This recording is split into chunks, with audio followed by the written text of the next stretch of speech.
Hey guys, how are you all. मेरा नाम है रमनदीप सिंह। स्वागत है आपका मेरी चैनल एफएलएम के अंदर। एंड गाइस, आज हम अपना नया चैप्टर स्टार्ट कर रहे हैं, इंटरप्रिटेशन ऑफ स्टैचूज की। फास्ट ट्रैक रिवीजन करेंगे हम लोग, ठीक है। इंटरप्रिटेशन ऑफ स्टैचूज की अगर मैं आपसे बात करूं तो ये चैप्टर किस किस के कोर्स में है, तो अगर मैं आपसे बात करूं तो ये चैप्टर सीए इंटर में है एंड सीएस एग्जीक्यूटिव में है। सीएमए वालों से इसका कोई लेन देन नहीं है, और एलएलबी वगैरह के कोर्स में है, वो लोग भी देखना चाहें तो देख लें। लेकिन मेनली जो मेरा फोकस है वो सीए इंटर और सीएस एग्जीक्यूटिव वालों के पॉइंट ऑफ व्यू से है इसके ऊपर, ठीक है जी। अगर मैं आपसे बात करूं इस चैप्टर की, तो ये जो वेटेज रखता है ये कितनी रखता है। अगर मैं आपसे सीए इंटर के अंदर बात करूं तो ये चैप्टर अप्रोक्सीमेटली 10 to 12 मार्क्स की वेटेज रखता है। एंड अगर मैं आपसे सीएस एक्जी की बात करूं तो ये चैप्टर अप्रोक्सीमेटली 6 to 10 मार्क्स की वेटेज रखता है।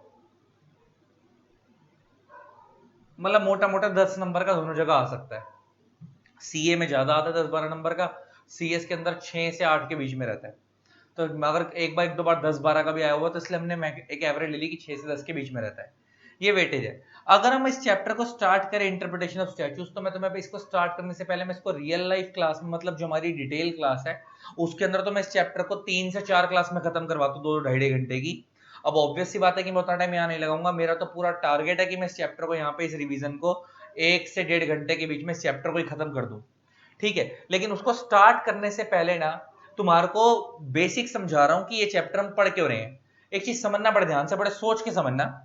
अच्छा, नाम से क्लियर है, इंटरप्रिटेशन ऑफ स्टैचू। स्टैचू का मतलब होता है लॉ। स्टैचूज का मतलब क्या होता है? लॉ।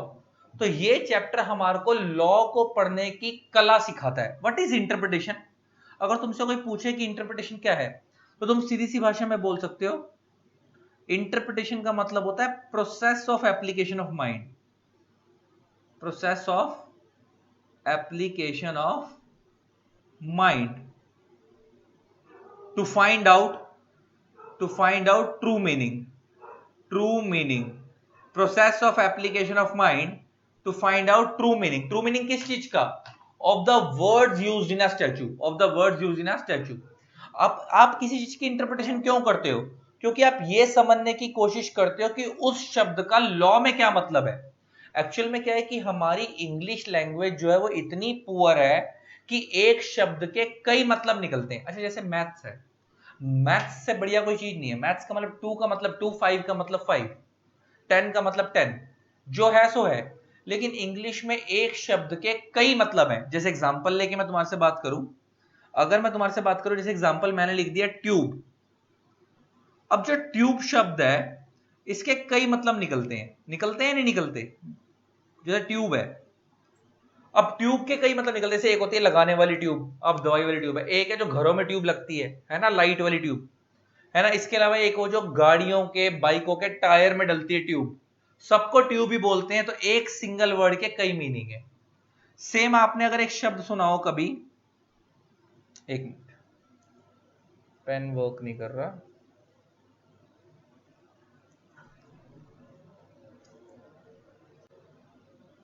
सेम अगर आपने एक शब्द सुना हो कभी, एग्जाम्पल लेके बात करते हैं, बैटरी, है ना। ट्यूब का एग्जाम्पल दिया तुम्हारे को। सेम ऐसे एग्जाम्पल लेके बात करते हैं, सेल। अच्छा, जब मैंने बोला सेल, तो सेल के कई मतलब होते हैं। एक होता है वो बैटरी वाला सेल, है ना। एक होते हैं ब्लड सेल्स। एक जेल जो होती है, जेल, उसको भी सेल बोलते हैं। अच्छा, a single word has different meaning. अच्छा, किस चीज शब्द को किस जगह पे किस कंटेक्स्ट में यूज किया है, उसके लिए हमारे को किस चीज की जरूरत पड़ती है? इंटरप्रिटेशन करने की। जैसे एग्जांपल लेके बात करते हैं, अगर मैं किसी फार्मास्यूटिकल कंपनी के लॉ की बात कर रहा हूं, और उस फार्मा कंपनी की लॉ के अंदर अगर कहीं पे ट्यूब वर्ड यूज हुआ, ट्यूब, तो वहां पे मैं लगाने वाली ट्यूब समझूंगा। अगर मैं किसी इलेक्ट्रिसिटी कंपनी के लॉ की बात कर रहा हूं, इलेक्ट्रिसिटी लॉज जो होते हैं हमारे इंडिया में, इलेक्ट्रिसिटी के भी लॉ हैं, तो अगर मैं वो वाले लॉ पढ़ रहा हूं और अगर वहां पे कोई ट्यूब का जिक्र हो रहा है, इसका मतलब वो वहां पे वो वाली ट्यूब की बात हो रही होगी। अगर मैं ऑटोमोबाइल कंपनी के लॉ पढ़ रहा हूं और वहां पे अगर ट्यूब का जिक्र हो रहा है तो मतलब वो टायर वाली ट्यूब की बात हो रही होगी। इसका मतलब किस लॉ में किस शब्द को क्या लेना है ये केस टू केस वेरी करेगा। हमें उस लॉ के अकॉर्डिंग समझना पड़ेगा कि उस वर्ड का मतलब क्या है। तो वो पढ़ने में हमें हेल्प कौन करता है? Interpretation of statutes. Interpretation of statutes help करता है। इंटरप्रिटेशन का मतलब ये क्या होता है कि वहां पे हम अपना दिमाग लगा रहे हैं ताकि हम उस लॉ के अंदर उस वर्ड का क्या मतलब लेना है हम समझ सकें। तो इसलिए मैंने बोला इंटरप्रिटेशन का मतलब क्या? Process of application of mind to find out the true meaning of the word. आगे लाइन इनकम्प्लीट है। True meaning of the word used in a statute, of the word used in a statute. तो एक शब्द का exact meaning निकालना कि law में उसका क्या मतलब निकल रहा है, उस लॉ के अकॉर्डिंग उसमें हमारे को इंटरप्रिटेशन ऑफ स्टैच्यूज हेल्प करता है। इंटरप्रिटेशन हेल्प करती है। स्टैच्यू का मतलब लॉ होता है ना। और ये अब इसका वाला इस चैप्टर का बैकग्राउंड क्या है? इस चैप्टर का बैकग्राउंड क्या है? ये चैप्टर क्यों पढ़ रहे हैं? पहली बात तो ये कि एक शब्द के कई मतलब होते हैं, तो हमारे को पता होना चाहिए कि उसका मतलब उस कंटेक्स्ट में क्या यूज हो रहा है। दूसरी चीज, लॉ मेकर की इंटेंशन जानने की कोशिश की जाती है, क्योंकि लॉ जो होता है वो लॉ मेकर बनाता है। अब हम लोग अपना दिमाग लगाते हैं। अब हम अपना दिमाग लगा रहे हैं तो अपने हिसाब से नहीं चल सकते। कई बार ऐसा होता है कि हमें जो लॉ लिखा है हमें उसे एज इट इज समझना होता है, हमें अपना दिमाग नहीं लगाना होता। कई बार ऐसा होता है कि लॉ पढ़ के क्लियर नहीं हो रहा होता, हमें उसके शब्दों के परे जाकर अपना दिमाग लगाना पड़ता है। तो अब हम उसी के बारे में बात करेंगे। तो पहला तो हम स्टार्ट करते हैं। तो इंटरप्रिटेशन ऑफ स्टैट्यूज क्या है हमें समझ आ गया। पहला मतलब कि एक शब्द के कई मतलब होते हैं, हम उसका मतलब ढूंढना होता है। दूसरा, लॉ मेकर ने लॉ क्यों बनाया है उसकी इंटेंशन जानने की कोशिश करते हैं। और ये इसके अंदर बड़े सारे प्रिंसिपल्स दिए हुए हैं जो हमारे को हेल्प करते हैं लॉ पढ़ने में। अब हम उन्हीं सब के बारे में पढ़ेंगे। और पेपर के हिसाब से तुम्हारे को वेटेज के हिसाब से बता दिया कि बहुत इंपॉर्टेंट है। और ये मेरा प्रॉमिस है, टीचर इसको बोरिंग कर देते हैं और ये मेरा प्रॉमिस है, यू विल लव इट। तुम्हारे को मैं प्यार ना करा दूं इस चैप्टर से तो मेरा नाम बदल देना। लेकिन अभी इस वीडियो के नीचे कमेंट जरूर करना है, लाइक जरूर करना है, चैनल को सब्सक्राइब जरूर करना है, वीडियो है ना चैनल को, और वीडियो को लाइक जरूर करना है। चलो अब मैं बात करता हूं इंटरप्रिटेशन ऑफ स्टैट्यूज। मैंने तो बता दिया इंटरप्रिटेशन का मतलब क्या है। Process of application of mind to find out the true meaning of the word used in a statute. Statute में जो वर्ड यूज किया गया है, स्टैच्यूट का मतलब ही लॉ होता है, उसका मतलब पता लगाना इंटरप्रिटेशन है। अब दो तरीके की इंटरप्रिटेशन होती है, बड़े ध्यान सुनना। वैसे तो इंटरप्रिटेशन कई, अभी तो कई सारे रूल्स पढ़ेंगे हम। मेनली दो तरीके की इंटरप्रिटेशन होती है। एक होती है लिटरल इंटरप्रिटेशन, एक होती है फंक्शनल इंटरप्रिटेशन। फंक्शनल इंटरप्रिटेशन को हम लॉजिकल इंटरप्रिटेशन भी बोलते हैं, लॉजिकल इंटरप्रिटेशन भी बोलते हैं। अब ये लिटरल इंटरप्रिटेशन और लॉजिकल इंटरप्रिटेशन में फर्क क्या होता है? लिटरल का मतलब होता है एज इट इज। लिटरल का मतलब क्या होता है? As it is. जो लिखा है वही पढ़ लो, अपना दिमाग मत चलाओ। जो लिखा है वही मानो, अपना दिमाग मत चलाओ, as it is. As it is का मतलब होता है जो लिखा है वही मानना है। लिखा है ना, ओनली रीड द वर्ड्स।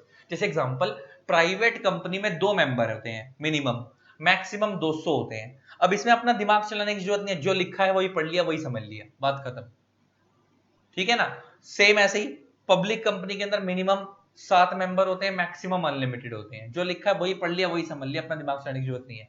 किसी कंपनी में डायरेक्टर अपॉइंट कर रहे हैं तो डायरेक्टर अपॉइंट करने के लिए DIR 12 फॉर्म जाता है। अब जो लिखा है कितने दिन में जाता है? 30 दिन में जाता है। वो लाइन पढ़ ली, इंटरप्रिटेशन निकाल ली, बात खत्म। तो लिटरल इंटरप्रिटेशन का मतलब होता है जहां पे हमारे को अपना दिमाग चलाने की जरूरत नहीं है, देख के पढ़ के ही समझ आ रहा है, तो इसका उसको बोलते हैं लिटरल इंटरप्रिटेशन, जो कि 80% यही यूज होती है। सबसे ज्यादा तो कॉमन इंटरप्रिटेशन यही है ना कि हम जो शब्द लिखे हैं वही पढ़ के आंसर निकाल लेते हैं, बात खत्म। जहां पे हमारे को दिक्कत नहीं आ रही है लैंग्वेज में। तो देखो ये क्या कह रहा है, लिटरल इंटरप्रिटेशन का मतलब क्या? Only read the word. देखो मैंने क्या बताया, व्हेन द इंटरप्रिटेशन रिगार्ड्स, ये लिख लेना तुम लोग जो मैं लिख रहा हूं, है ना, ये ऐसे बुक में भी लिखा हुआ लेकिन मैंने सिंप्लीफाई कर रखा है। When the interpretation regards the verbal expression of the law as conclusive.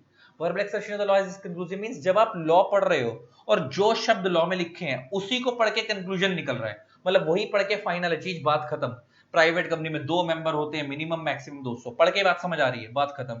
ऐसी इंटरप्रिटेशन को हम बोलते हैं literal interpretation. It does not look beyond the words. यहां पे हमारे को शब्दों के पीछे जाने की जरूरत नहीं है।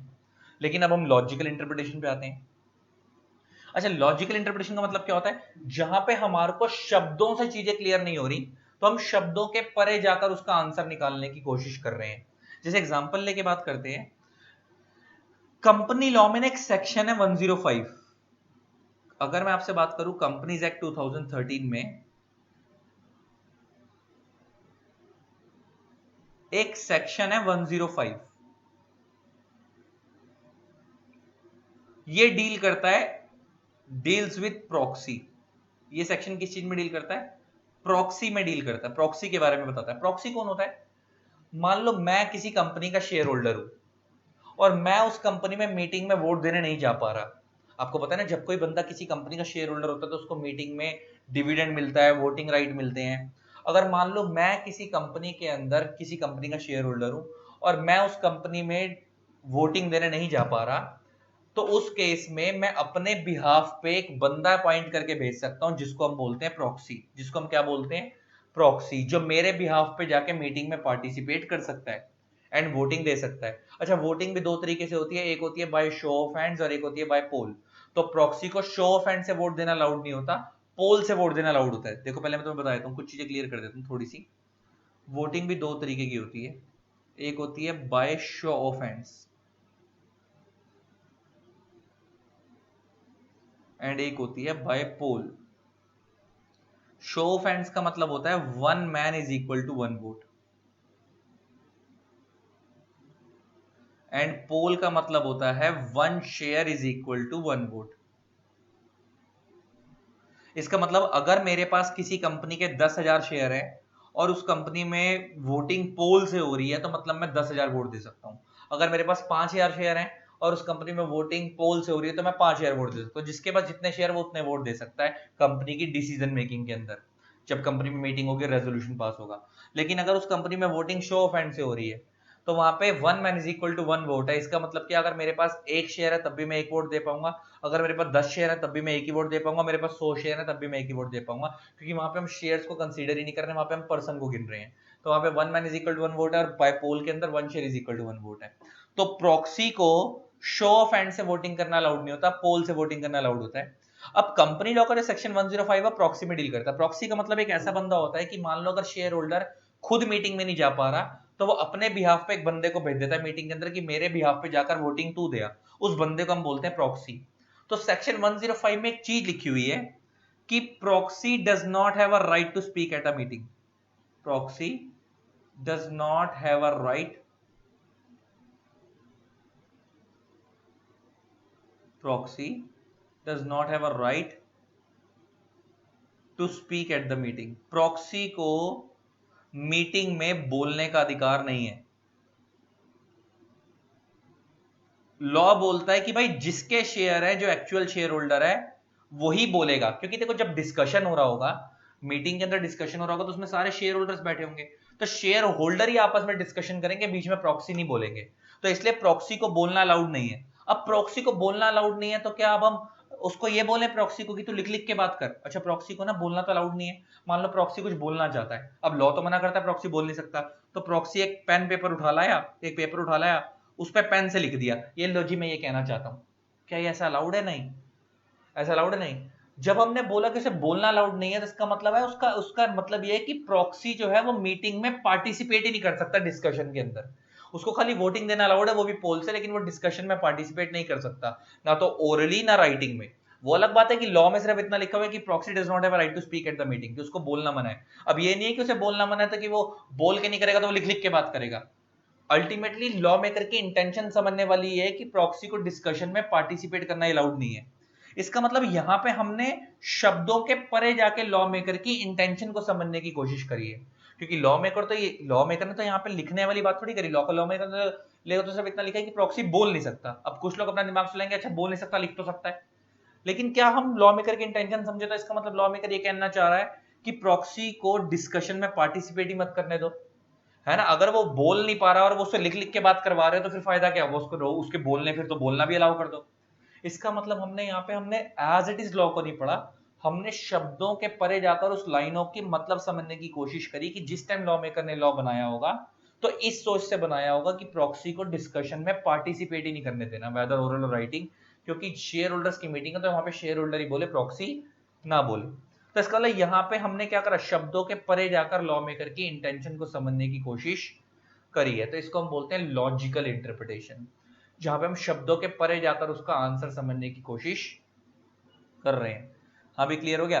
तो इंटरप्रिटेशन का मतलब जहां पे हम जहां ऊपर चलते हैं, तो इसका मतलब लिटरल इंटरप्रिटेशन और फंक्शनल इंटरप्रिटेशन फर्क समझ आ गया। लिटरल का मतलब एज इट इज, इसका मतलब होता है, अच्छा इसी को हम प्राइमरी रूल भी बोलते हैं, इसी लिटरल इंटरप्रिटेशन को हम प्राइमरी रूल भी बोलते हैं, प्राइमरी रूल ऑफ इंटरप्रिटेशन ऐसा भी बोलते हैं, है ना। और इसी को हम प्राइमरी रूल के अलावा कई नाम है इसके, मैं भी पढ़ाऊंगा। प्राइमरी रूल भी बोलते हैं, लिटरल कंस्ट्रक्शन भी बोलते हैं, अभी पढ़ाऊंगा, है ना। लिटरल कंस्ट्रक्शन बोल लो, लिटरल इंटरप्रिटेशन बोल लो। और फंक्शनल इंटरप्रिटेशन को हम लॉजिकल इंटरप्रिटेशन बोलते हैं। तो लिटरल मतलब एज इट इज, अब फंक्शनल का मतलब पढ़ो, when the interpretation departs from the letter of law. Departs का मतलब मूव कर जाना, कि लेटर ऑफ लॉ मतलब जो लिखा है उसके परे जाने की कोशिश करना, and seeks elsewhere for some more satisfactory evidence for finding the true intention of the statute. Statute मतलब लॉ, कि जब हम शब्दों के परे जाकर उसके पीछे उसका मतलब समझने की कोशिश कर रहे हैं तो उसको हम बोलते हैं लॉजिकल इंटरप्रिटेशन। जैसे आपको पता होगा, एक एग्जांपल लेके बात करते हैं, कहा जाता है कि इसी की वजह से लॉ में अमेंडमेंट भी आई थी। पहले पता है क्या होता था, पहले ना लॉ में ये लिखा हुआ था हैंग द पर्सन। जैसे आप लोगों ने पता होगा ना, अगर कोई बंदा मर्डर करता है तो उसको भी फांसी की सजा मिलती है, तो पहले ना लॉ में सिर्फ इतना लिखा हुआ था हैंग द पर्सन। तो पहले लॉ लोग क्या करते थे कि बंदे को टांगते थे, 2 मिनट बाद उतार देते थे, क्योंकि लॉ में सिर्फ इतना ही लिखा टांग दो, ये थोड़ी लिखा कितनी देर के लिए टांगो। फिर बाद में अमेंडमेंट आई थी जिसमें ये कहा गया hang the person till death, उसे तब तक टांगे रखो जब तक मरता नहीं है। इसका मतलब लोग पहले उसकी लिटरल इंटरप्रिटेशन निकाल रहे होंगे। लिटरल का मतलब हैंग द पर्सन, टांग दो, कि अब टांग दो, कितनी देर तक टांगना है ऐसा तो कुछ लिखा नहीं था। तो लोग उसका फायदा उठा रहे थे उस लिटरल इंटरप्रिटेशन का। तो बाद में अमेंडमेंट लाकर क्या कहा गया कि इसको hang the person till death कर दो, ताकि तब तक वो टंगा रहे जब तक वो मरता नहीं है। इसका उसको लॉजिकली ठीक करा गया। तो कई बार चीजों को लॉजिकली लॉ मेकर बाद में ठीक कर देता है, कई बार लॉ मेकर ठीक नहीं करता, लेकिन हम उसका मतलब शब्दों के परे जाकर खुद निकालने की कोशिश करते हैं। उसी को हम बोलते हैं लॉजिकल इंटरप्रिटेशन, जहां पे शब्द पढ़ के क्लियर कट मतलब नहीं निकल रहा, तो हमें शब्दों के परे जाकर उसको सोचने की कोशिश कर रहे हैं कि आखिर लॉ मेकर ने लॉ बनाया तो वो चाहता क्या था, है ना। तो देखो मैंने एग्जांपल में लिखा भी है, example of functional interpretation. Logical interpretation को फंक्शनल इंटरप्रिटेशन भी बोलते हैं। Section 105 of the company act which deals with the proxy says that proxy shall not have any right to speak at the meeting। तो इसका section 105 बोलता है कि proxy को मीटिंग में स्पीक ना मना है, स्पीक ना, है ना, उसको बोलना मना है। तो स्पीक ना मना का मतलब ये नहीं है कि उसे लिखना भी मना है ना। अब उसको मतलब ये नहीं है कि वो लिख लिख के बात करेगा। तो जब इसका स्पीक ना मना का मतलब ये है कि उसे ना वो बोल सकता है, और बोल सकता है मतलब वो लिख के भी बात नहीं कर सकता है। ऐसा नहीं कि वो बोल के नहीं कर सकता तो अब उसे लिख के करना शुरू कर देगा। इसकी इंटरप्रिटेशन ये निकलेगी कि भाई प्रॉक्सी को डिस्कशन में पार्टिसिपेट करना ये अलाउड नहीं है, क्योंकि वो शेयर होल्डर की मीटिंग है। This is called logical interpretation. अच्छा एक शब्द और है इस एक्ट में ना, एक शब्द को बार बार यूज करेंगे। जैसे ना, एक शब्द है इंटरप्रिटेशन, एक शब्द है कंस्ट्रक्शन। कंस्ट्रक्शन और इंटरप्रिटेशन को नॉर्मली हम इस चैप्टर के अंदर इंटरचेंजेबली यूज करेंगे, आगे पीछे यूज करेंगे। मतलब जो इंटरप्रिटेशन है वही कंस्ट्रक्शन है ना। लेकिन जैसे अभी यहां पे तुमने पढ़ा कि लिटरल कंस्ट्रक्शन लिखा है, कंस्ट्रक्शन का मतलब ही क्या होता है, इंटरप्रिटेशन। कंस्ट्रक्शन का मतलब ही क्या होता है, इंटरप्रिटेशन। लेकिन समझने वाली चीज ये है कि इंटरप्रिटेशन और कंस्ट्रक्शन में भी फर्क होता है। इंटरप्रिटेशन और कंस्ट्रक्शन में भी फर्क होता है, एक थिन लाइन डिफरेंस है, वो क्या है जरा समझना। इंटरप्रिटेशन का मतलब होता है art of finding the true sense of the words expressed in a statute. आ गई ना बात। इंटरप्रिटेशन का मतलब क्या है, हम उस शब्द का एग्जैक्ट मतलब समझने की कोशिश कर रहे हैं, जो लिखा है उसको पढ़ के एग्जैक्ट मतलब समझने की कोशिश कर रहे हैं। कंस्ट्रक्शन का मतलब क्या है, drawing conclusion that lie beyond the expression of the word use. Construction का मतलब क्या है, हम शब्दों के परे जाकर उसका मतलब निकालने की कोशिश कर रहे हैं। तो इसका अगर मैं कह सकता हूं कि इंटरप्रेट, जब हम बोले इंटरप्रिटेशन तो मतलब है लिटरल इंटरप्रिटेशन। इसका मतलब किसकी बात हो रही है, लिटरल इंटरप्रिटेशन की बात हो रही है, मतलब जो लिखा है उसी का मतलब निकाल के समझो। एंड जब हम बोले कंस्ट्रक्शन, तो कंस्ट्रक्शन का मतलब है लॉजिकल इंटरप्रिटेशन, कि शब्दों के परे जाकर उसका मतलब निकालने की कोशिश करो। समझ आ गई बात। तो जब हम बोले इंटरप्रिटेशन उसका वाला लिटरल इंटरप्रिटेशन, जब हम बोले कंस्ट्रक्शन, कंस्ट्रक्शन वाला लॉजिकल इंटरप्रिटेशन। ये सिर्फ पेपर में अगर 2 नंबर का डिफरेंस आ जाए तो समझाने के लिए, लेकिन इस एक्ट के अंदर, इस चैप्टर के अंदर, एक्ट बोल रहा हूं मैं, चैप्टर के अंदर, क्योंकि रूल्स है कोई एक्ट नहीं है। इस चैप्टर के अंदर लिटरल इंटरप्रिटेशन और कंस्ट्रक्शन सेम है, इंटरचेंजेबली यूज होंगे। जो इंटरप्रिटेशन है वही कंस्ट्रक्शन है, जो कंस्ट्रक्शन है वही इंटरप्रिटेशन है, लेकिन स्टिल डिफरेंस क्या है, थिन लाइन, एक लाइन मैंने बता दिया। जब हम बोले इंटरप्रिटेशन उसका लॉजिकल लिटरल इंटरप्रिटेशन, एंड जब हम बोले कंस्ट्रक्शन तो उसका मतलब क्या है, लॉजिकल इंटरप्रिटेशन। तो अब लिटरल और लॉजिकल इंटरप्रिटेशन क्या होती है वो मैंने आपको समझा ही दिया। अब इस चैप्टर को बुक से पढ़ते हैं। तो अब बुक से पढ़ते हैं गाइस, देखो क्या कहता है, क्या कहता है। Interpretation of statues. तो पहले इंटरप्रिटेशन का मतलब क्या है? इंटरप्रिटेशन का मतलब बता रहा है a statute has been defined. पहले स्टैच्यू का मतलब बता रहा है। स्टैच्यू का मतलब क्या था? Law. A statute has been defined as the will of the legislature. Legislature मतलब लॉ मेकर। लेजिस्लेचर का मतलब क्या होता है? लॉ मेकर, लॉ बनाने वाले। विल का मतलब इच्छा। अच्छा, लॉ मेकर ने जो अपनी इच्छा जाहिर करी है, समाज को देखते हुए लॉ बनाया है, उसी को हम क्या बोलते हैं? स्टैच्यू। और इंटरप्रिटेशन क्या है? Interpretation means process of application of mind to find out the true sense of the words expressed in a statute. तुम्हारे को मैंने लिखवा ही दिया। अच्छा, लेकिन एक चीज कह रहा है कॉन्स्टिट्यूशन ऑफ इंडिया के अंदर कहीं पे भी वर्ड स्टैच्यू यूज नहीं हो रहा। कॉन्स्टिट्यूशन ऑफ वर्ड में यूज हो रहा है, कॉन्स्टिट्यूशन ऑफ इंडिया के अंदर वर्ड यूज हो रहा है लॉ। और लॉ और स्टैच्यू एक ही चीज होते हैं, इंटरचेंजेबली यूज होते हैं। लेकिन constitution of India word law use करता है और बाकी जगहों पे वर्ड यूज होता है स्टैच्यू। नीड क्या है इंटरप्रिटेशन की? कह रहा है कि एक चीज के कई मतलब निकलते हैं, फ्यूचर में कई दिखते हो सकते हैं। लिखा ना, it is not within human power to foresee the manifold set of fact which may arise and that even if it were it is not possible to provide for the term used in free from all ambiguity. Ambiguity का मतलब होता है uncertainty. कह रहा है कि law maker जब law बनाता है तो वो पहले से फ्यूचर के इफ्स एंड बट्स सोच के बनाता है, लेकिन स्टिल वो सारा फ्यूचर आइडेंटिफाई नहीं कर पाता। देखो, अगर लॉ मेकर पहले से सोच ले कि फ्यूचर में ये होगा, फिर तो अमेंडमेंट नाम की कोई चीज ही नहीं आएगी ना। जब लॉ मेकर लॉ बनाता है अपनी तरफ से इफ्स एंड बट्स सोचता है कि फ्यूचर में अगर ये हो गया तो क्या होगा, ये हो गया तो क्या होगा, वो अपनी तरफ से बनाता है, लेकिन स्टिल कुछ ना कुछ ऐसा हो जाता है जिसकी वजह से लॉ मेकर को लॉ में अमेंडमेंट लानी पड़ती है। तो कह रहा है क्योंकि वह ह्यूमन के पॉसिबल नहीं है कि वो सारी चीजें पहले ही कवर कर देगा। और कह रहा है इन्हीं चीजों को ध्यान रखते हुए हम किस चीज की जरूरत पड़ती है? हमें इंटरप्रिटेशन की जरूरत पड़ती है। कह रहा है क्योंकि जो हमारा लिटरेचर है वो इतना पुअर है, कह रहा है हमारी इंग्लिश लैंग्वेज इतनी पुअर है कि एक वर्ड के कई मतलब निकलते हैं। जैसे भी तुम्हारे को मैंने बताया ना, वो ट्यूब वाला एग्जाम्पल दिया, सेल वाला एग्जाम्पल दिया। तो इसलिए कहता है कि हमारे साथ दिक्कत क्या होती है कि हमारे को, कह रहा है, वो मैथ्स की तरह सिंपल नहीं होता, इसलिए हमारे को उस लॉ के अंदर उसका क्या मतलब निकल रहा है वो समझना पड़ता है। ये सारी वो बातें बता ही रहे। अब ऑब्जेक्टिव क्या है इंटरप्रिटेशन का? तुम्हारे को मैंने सब बता ही दिया कि ऑब्जेक्टिव क्या है, कि हमारे को लॉ मेकर की इंटेंशन समझने की कोशिश करनी पड़ती है। अगर हमारे को अपरेंट मतलब देख के क्लियर नहीं हो रहा तो हमें शब्दों के परे जाकर समझना पड़ता है। अब क्या होता है जनरल प्रिंसिपल ऑफ इंटरप्रिटेशन? देखो, जनरल प्रिंसिपल्स में ना दो तरीके के रूल्स होते हैं। इंटरप्रिटेशन को करने के दो रूल्स होते हैं, एक होते हैं प्राइमरी रूल्स, एक होते हैं सेकेंडरी रूल्स। प्राइमरी रूल्स 6 होते हैं मेनली, 5 और 6 अभी हम पढ़ेंगे। प्राइमरी रूल्स का काम क्या है कि वो हमारे को इंटरप्रिटेशन करने में हेल्प करते हैं। और सेकेंडरी रूल्स का काम क्या है कि वो प्राइमरी रूल्स को इंटरप्रेट करने में ज्यादा बेटर हेल्प करते हैं। समझ आई मेरी बात? मैंने क्या बोली? प्राइमरी रूल्स किसी भी लॉ को इंटरप्रेट करने में हेल्प करते हैं और सेकेंडरी रूल्स प्राइमरी रूल्स को और बेटर पढ़ने में हेल्प करते हैं, और बेटर करने में। अच्छा, अभी हम प्राइमरी रूल्स पढ़ रहे हैं। अच्छा, पेपर में अगर सिर्फ इतना लिखा जाए व्हाट इज प्राइमरी रूल, तो आप लिटरल कंस्ट्रक्शन लिख के आना। अगर पेपर में वो लिख दे व्हाट आर प्राइमरी रूल्स, तो फिर प्राइमरी रूल्स के अंदर ये सारे आते हैं, अभी हम पढ़ेंगे। प्राइमरी रूल के अंदर ये लिटरल कंस्ट्रक्शन भी आता है, ये मिसचीफ और हेडन रूल भी आता है, रीजनेबल कंस्ट्रक्शन भी आता है, इसको रीजनेबल इंटरप्रिटेशन भी बोलते हैं, हार्मोनियस कंस्ट्रक्शन भी आता है, एडजस्टम जनरस भी आता है, सब आते हैं। अगर पेपर में वो ऐसा बोल दे what are the primary rules of interpretation, तो सबके बारे में ये पांचों रूल को थोड़ा थोड़ा दो दो लाइन में एक्सप्लेन कर देना। अगर अभी पांचों क्या है मैं समझाऊंगा। अगर वो पेपर में सिर्फ इतना पूछे व्हाट इज प्राइमरी रूल, तो मतलब वो लिटरल कंस्ट्रक्शन की बात कर रहा है। इसी को हम लिटरल कंस्ट्रक्शन प्राइमरी रूल भी बोलते हैं, और इसी को हम गोल्डन रूल भी बोलते हैं, गोल्डन रूल ऑफ इंटरप्रिटेशन भी बोलते हैं। तो प्राइमरी रूल ऑफ इंटरप्रिटेशन क्या होता है कि जहां पे हम उस वर्ड का नेचुरल, ऑर्डिनल और प्रॉपर मीनिंग निकालते हैं, जो लिखा है वही पढ़ते हैं, ज्यादा दिमाग चलाने की कोशिश नहीं करते, जो तुम्हारे को मैंने सिंप्लीफाइड वर्डिंग में लिखवा दिया था। ये लिटरल इंटरप्रिटेशन, इसी को हम प्राइमरी रूल भी बोलते हैं, इसी को हम गोल्डन रूल भी बोलते हैं। ठीक है, यहां पे मेरे को पढ़वाने की जरूरत नहीं है। अब नेक्स्ट पहले लॉजिकल वाला पढ़ लेते हैं। इसको हम रूल ऑफ नहीं, रूल ऑफ रीजनेबल कंस्ट्रक्शन, यही तो है, हाँ लॉजिकल। ये नेक्स्ट आ गया रीजनेबल कंस्ट्रक्शन, इसी को हम लॉजिकल कंस्ट्रक्शन भी बोलते हैं, इसी को हम रूल ऑफ लॉजिकल इंटरप्रिटेशन भी बोलते हैं, और इसी को हम फंक्शनल इंटरप्रिटेशन भी बोलते हैं, जो अभी अभी हमने समझा था।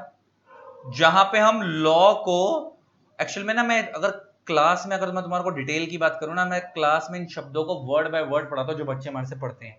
तो इतना मेरे पास टाइम नहीं है कि अगर मैं वर्ड बाय वर्ड पढ़ाऊंगा तो मेरे को 3 से 4 क्लास चाहिए, इसलिए मैं इनका ऊपर ऊपर से मतलब समझाने की कोशिश कर रहा हूं, तुम्हारे को समझ आ जाए। नेक्स्ट होता है रूल ऑफ रीजनेबल कंस्ट्रक्शन, इसी को हम लॉजिकल इंटरेक्शन भी बोलते हैं, इसको लैटिन वर्ड में बोलते हैं अत्रस मैगिस वालिद कंपरेट। लैटिन वर्ड है जिसका मतलब क्या होता है, this rules is also known as logical और फंक्शनल इंटरप्रिटेशन। और अत्रस मैगिस वालिद कंपरेट का मतलब होता है रीजनेबल कंस्ट्रक्शन। इसमें हम क्या बोलते हैं, अब जरा समझना, In simple words, is as per this rule, if giving a plain meaning to the word will not be fair or reasonable, then it becomes duty of the court to depart from dictionary meaning and adopt the construction मतलब interpretation that will advance the remedy and suppress the mischief. अच्छा एक बात बताओ, advance the remedy and suppress the mischief का मतलब क्या होता है? Advance the remedy का मतलब होता है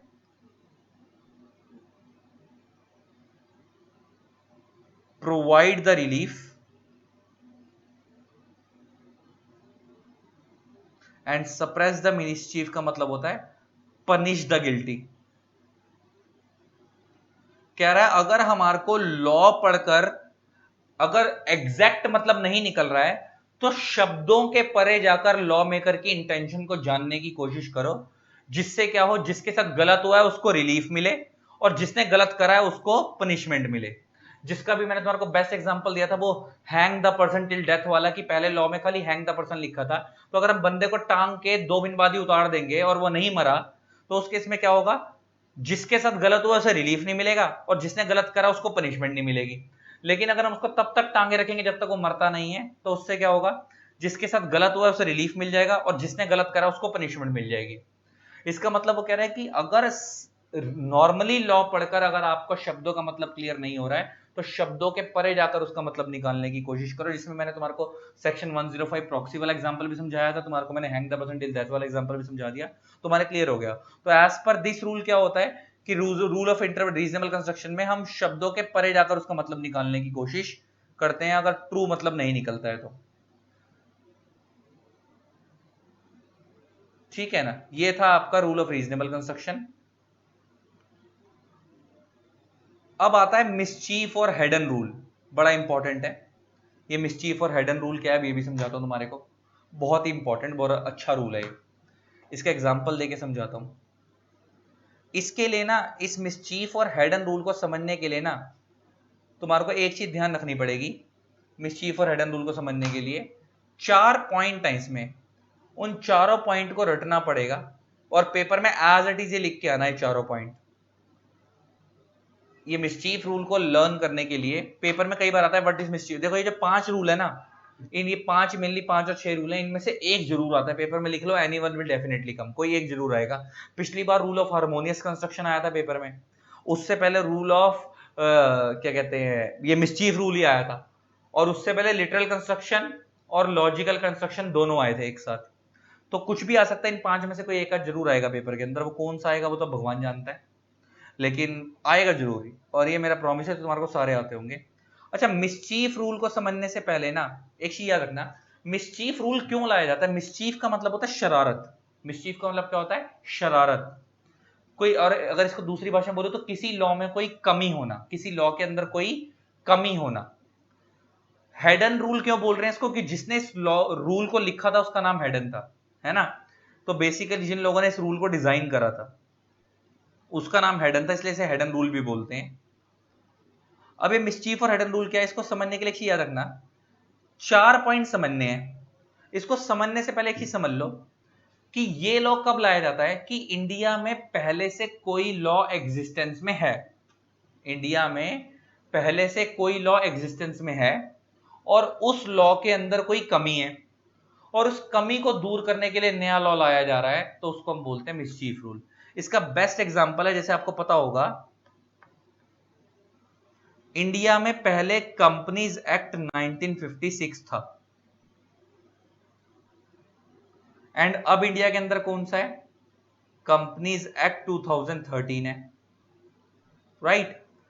अच्छा, कंपनीज एक्ट 1956 में कई कमियां थी जो अब नए वाले में नहीं है. जैसे एग्जांपल, वहां पे 1 पर्सन कंपनी का कंसेप्ट नहीं था, कंसेप्ट नहीं था, लेकिन नए वाले में है ना. अब अकेला बंदा भी कंपनी बना सकता है, बहुत जरूरी वाली बात है. पहले 2 बंदे ही कंपनी बना सकते थे, तो अगर किसी को इन्वॉल्व नहीं करना चाहता तो मैं बाउंड हूं, फिर भी करना पड़ेगा किसी को इन्वॉल्व, क्योंकि पहले प्राइवेट कंपनी 2 बंदों के बिना नहीं बन सकती, लेकिन अब बन सकती है. अच्छा, वहां पे वुमेन डायरेक्टर कंसेप्ट नहीं था. वुमेन डायरेक्टर कंसेप्ट नहीं था मतलब वुमेन को कोई एम्पावरमेंट नहीं थी. वुमेन डायरेक्टर का कोई मैंडेटरी कंसेप्ट नहीं था, लेकिन नए वाले में है. वहां पे कॉर्पोरेट सोशल रिस्पॉन्सिबिलिटी का कोई कंसेप्ट नहीं था पुराने वाले कंपनी एक्ट में. CSR बोलते हैं, समाज का भला करने के लिए. कॉर्पोरेट सोशल रिस्पॉन्सिबिलिटी का मतलब होता है कि आप एक समाज में हो, समाज ने आपको बिजनेस स्टैंड करा है, तो आप समाज का भला करो। तो इसके लिए एक सेक्शन है कंपनी लॉ में 135, नए वाले कंपनी एक्ट में, पहले वाले में नहीं था लेकिन नए वाले में है, पहले वाले में नहीं था। तो इसका मतलब पहले वाले लॉ में बहुत सारी कमियां थी जिसको दूर करने के लिए नया लॉ लाया गया। तो अब जरा इसको चार शब्दों को दिमाग में बिठा लो।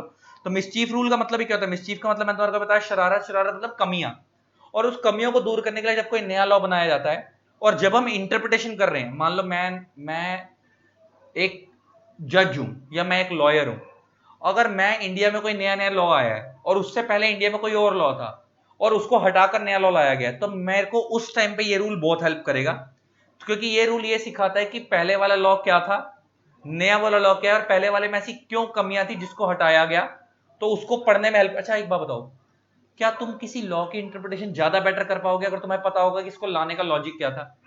अगर तुम्हें पता लग जाए कि किसी चीज को लाने का लॉजिक क्या था, क्या उस चीज का मतलब ज्यादा समझ आता है अगर तुम्हें उसके पीछे की इंटेंशन समझ आ जाए। जैसे भी मैंने तुम्हें बताया कि नए वाले कंपनी एक्ट में वुमेन डायरेक्टर का कंसेप्ट लाया गया, क्यों लाया गया? ताकि वुमेन एम्पावरमेंट हो। तो हमें पीछे का लॉजिक पता है कि पुराने वाले कंपनी एक्ट में वुमेन एम्पावरमेंट नहीं होती थी, तो इसलिए अब नया लाया गया। पुराने वाले कंपनी एक्ट में हमें दिक्कत आती थी कि एक बंदा कंपनी नहीं बना सकता था, प्राइवेसी की वायलेशन होती थी, तो अब नए वाले कंपनी एक्ट में 1% कंपनी का कंसेप्ट लाया गया। तो कमियां अगर हमारे को पता होंगी नया वाला कंसेप्ट लाने के लिए कि नया क्यों लाए, अगर पहले की कमियां पता होंगी तो वो चीज ज्यादा बेटर समझ आएगी। तो उसमें ये लॉ हेल्प करता है। तो देखो इसमें चार चीजें ध्यान रखनी। क्या? What was the common law before making of the act? Before making of the act मतलब जब हम नया एक्ट लेके आए, जैसे हमारे एग्जांपल में कंपनी एक्ट 2013 लेके आए, तो उससे पहले इंडिया में कौन सा लॉ था? तो वो कॉमन लॉ कौन सा था? Company act 1956। What was the mischief and defect? उस लॉ में ऐसी क्या कमियां थी? जैसे मैंने तुम्हारे को बताया बड़ी सारी कमियां थी, चीजें कवर नहीं थी। Next, what remedy parliament? फिर पार्लियामेंट ने उस चीज को, कमियों को दूर करने के लिए क्या करा? पार्लियामेंट ने उन कमियों को दूर करने के लिए नए प्रोविजन बना दिए नए वाले कंपनी एक्ट में। और last, the true reason of the remedy. इसका ट्रू रीजन क्या है? ताकि लोगों का भला हो, ताकि लोगों का भला हो। तो ये चार पॉइंट को इस एग्जांपल से याद कर लो, तुम्हारे दिमाग में फिट हो जाएंगे। तो इसका मतलब हमारा मिसचीफ रूल कब लगेगा? जब पहले से किसी लॉ में कोई कमियां हैं, उनको दूर करने के लिए नया लॉ लाया जाएगा। तो जब दूर करने के लिए नया लॉ लाया जाएगा तो हमारे को चार चीज ध्यान रखनी की, पहले इससे पहला पॉइंट क्या था? कॉमन लॉ क्या है, फिर इससे पहले कौन सा था, नेक्स्ट उसमें क्या कमियां थी, नेक्स्ट उसको अब उस कमियों को दूर करने के लिए क्या किया गया, कंसेप्ट इंट्रोड्यूस कर दिए वाले, और उसका ट्रू रीजन क्या है कि वुमेन एम्पावरमेंट करनी है, प्राइवेसी बढ़ जाए, वगैरह वगैरह। ये चार चीजें हो गई। अगर चार चीजें दिमाग में गई, तुम्हारा मिसचीफ रूल खत्म हो गया, बात खत्म। नेक्स्ट आता है रूल ऑफ हार्मोनियस कंस्ट्रक्शन। अब ये रूल ऑफ हार्मोनियस कंस्ट्रक्शन क्या होता है, अब ये समझेंगे बड़े प्यार से, बड़े ध्यान से सुनना। नेक्स्ट आता है guys rule of harmonious construction. Construction का मतलब इंटरप्रिटेशन, हार्मोनियस का मतलब होता है रेड टुगेदर।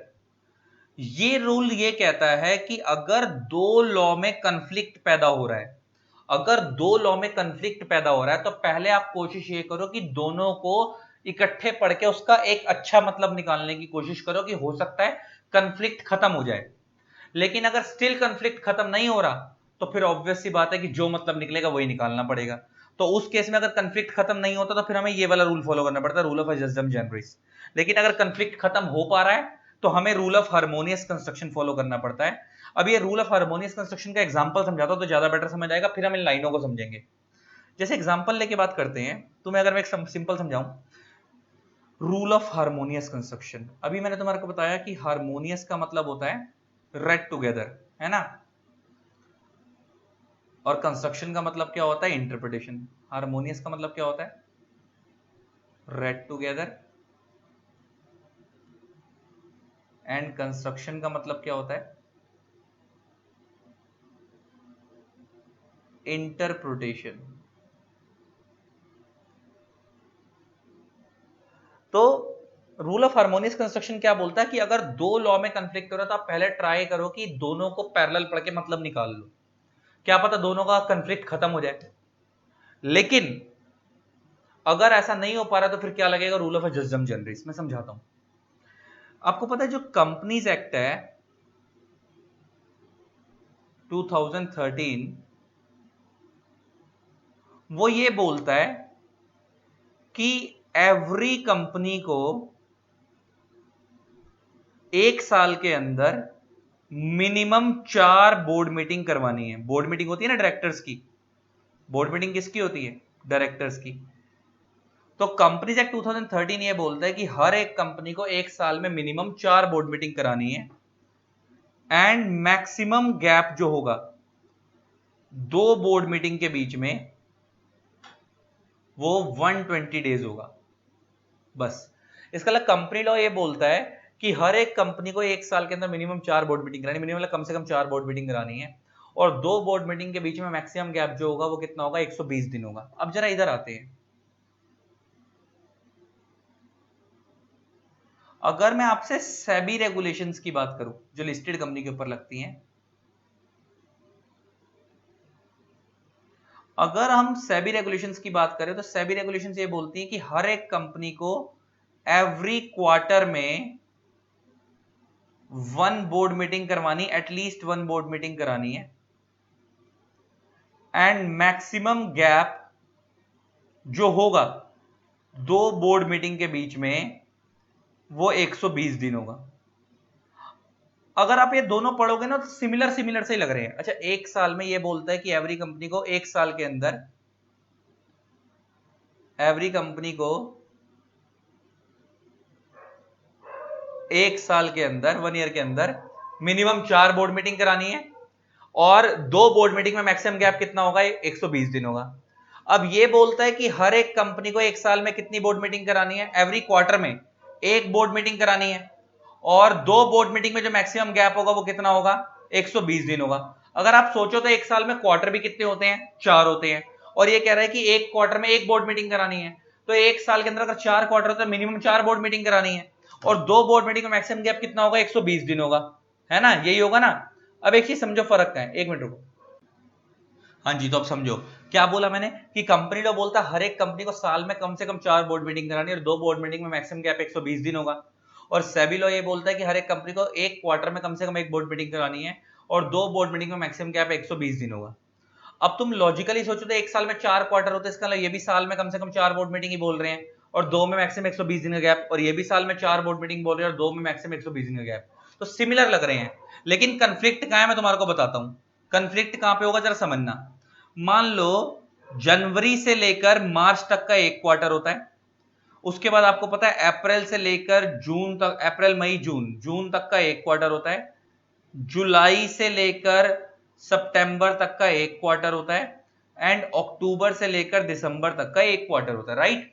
मान लो एक कंपनी ने अपनी एक बोर्ड मीटिंग करवाई 30 मार्च को, मान लेते हैं कंपनी ने फर्स्ट बोर्ड मीटिंग करवाई, एग्जांपल लेके बात कर रहे हैं। वैसे मैं कंपनी लॉ में तुम्हारे को बता दूं कि कंपनी लॉ में ना प्रोविजंस फाइनेंशियल ईयर के बेस पे दिए हुए हैं, कैलेंडर ईयर के बेस पे नहीं दिए हुए। कंपनी लॉ में तो ऐसे लिखा होता है कि एक पहला फाइनेंशियल ईयर के बेस पे चलता है कि 1 अप्रैल से 31 मार्च तक के 4 क्वार्टर हो गए ना, इस मतलब ऐसे चलता है वहां पे। मैं तो यहाँ पे कैलेंडर ईयर के बेस पे ले रहा हूँ कैलकुलेशन समझाने के लिए, सिंपल सिंपल। तो सिर्फ समझाने के लिए कि कंपनी लॉ में 4 बोर्ड मीटिंग बोली है और एक 2 बोर्ड मीटिंग में गैप 120 दिन हो सकता है। तो अप्रैल से लेकर जून तक में मान लो कंपनी ने कोई बोर्ड मीटिंग करवाई ही नहीं। फिर उसके बाद मान लेते हैं कि कंपनी ने जुलाई से लेकर सितंबर वाले क्वार्टर में मान लो कंपनी ने 1 जुलाई को सेकंड बोर्ड मीटिंग करवाई है एंड मान लेते हैं कंपनी ने 30 सितंबर को थर्ड बोर्ड मीटिंग कराई है, 30 सितंबर को थर्ड बोर्ड मीटिंग कराई है एंड मान लेते हैं कंपनी ने 15 नवंबर को फोर्थ बोर्ड मीटिंग करवाई है। तो अगर आप देखो तो 30 मार्च और 1 जुलाई के बीच में क्या 120 दिन का गैप एक्सीड करा? नहीं करा। अच्छा, अप्रैल मई जून, मार्च के बाद अप्रैल मई जून, जुलाई की तो पहली तारीख को ही गई, तो मैक्सिमम गैप 120 दिन हो सकता है, क्या कोई वायलेशन हुई? नहीं हुई। फिर जुलाई से लेकर सितंबर में, जुलाई अगस्त सितंबर 3 ही महीने हैं, क्या 120 दिन का गैप एक्सीड करा? नहीं करा। क्या वायलेशन हुई? नहीं हुई। फिर सितंबर अक्टूबर नवंबर, 15 नवंबर को हो गई, क्या कोई वायलेशन हुई? नहीं हुई। तो ये इसका मतलब ये एक साल में 4 बोर्ड मीटिंग मिनिमम होनी चाहिए थी, क्या वो हो गई? हो गई।